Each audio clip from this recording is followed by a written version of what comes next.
വിനോദസഞ്ചാരികളെ ആതിഥ്യമരുളുന്ന മേഖലയിൽ സർക്കാരിന്റെ ഫീസ് വെട്ടിക്കുറയ്ക്കാനൊരുങ്ങുകയാണ് സൗദി അറേബ്യ. 22% ഫീസ് കുറയ്ക്കാനാണ് ലക്ഷ്യമിടുന്നത്.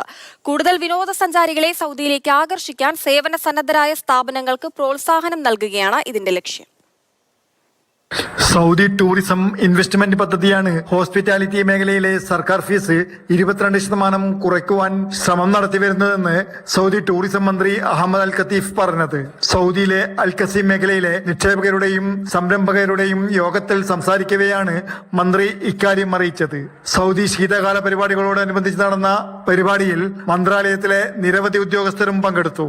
ടൂറിസം മേഖലയിൽ സൗദിയിൽ നിക്ഷേപത്തിന് ലഭ്യമായ വലിയ അവസരങ്ങളെ അൽ ഖത്തീഫ് അവലോകനം ചെയ്തു. ടൂറിസം മേഖലയിൽ തങ്ങളുടെ മൂലധനം നിക്ഷേപിക്കുവാൻ സൗകര്യമൊരുക്കുന്നതിനും പ്രോത്സാഹിപ്പിക്കുന്നതിനുമായി രൂപകൽപ്പന ചെയ്ത ഒരു സംരംഭമാണ് ടൂറിസം നിക്ഷേപ സാധ്യതാ പദ്ധതിയെന്ന് മന്ത്രി അഭിപ്രായപ്പെട്ടു.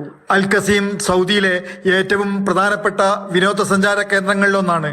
ഭൂപ്രകൃതിപരമായ വൈവിധ്യവും പൈതൃകപരവുമായ മാറ്റങ്ങൾ കാരണം വിനോദസഞ്ചാര മേഖലയിലെ പ്രധാന സ്ഥലമാണിവിടം. ടൂറിസം മേഖലയുടെ പ്രധാന ചാലകമായതിനാൽ സ്വകാര്യ മേഖലയുമായുള്ള പങ്കാളിത്തം ശക്തിപ്പെടുത്തുവാനുള്ള മന്ത്രാലയത്തിന്റെ താൽപര്യവും മന്ത്രി എടുത്തു പറഞ്ഞു.